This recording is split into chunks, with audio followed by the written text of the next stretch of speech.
I heard of this Japanese town that replaced humans with scarecrow-esque dolls known as kakashi. Hundreds of them. Naturally, I had to go and see it for myself.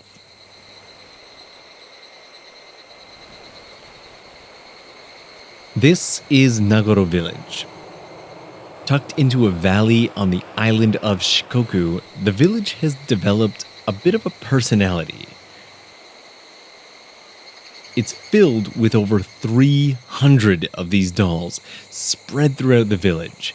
They are everywhere.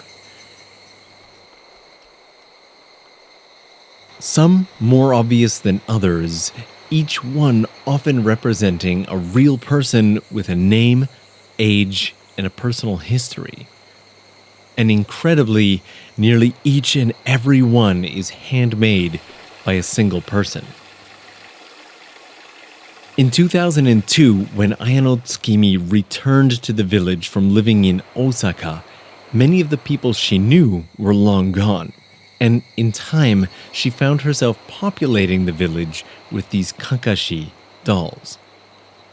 As these things often do, it started with a single doll to stand as a scarecrow and protect a field.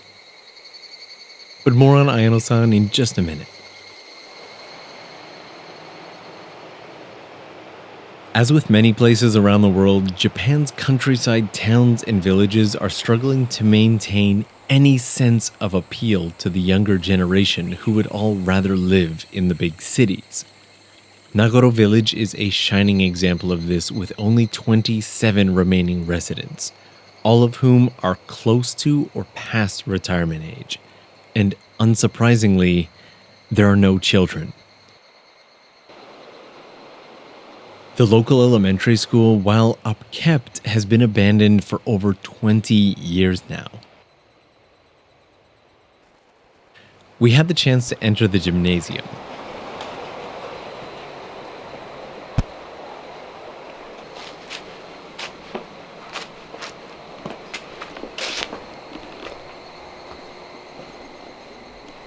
この人形っていうのは毎年いろんなテーマを作ってやってて、で去年は運動会いうような形、これが綱引きって言うんだけどね、これ全部綾野さんって人が作るんだけどね、その前の年が阿波踊りだ、祭りっていう題で。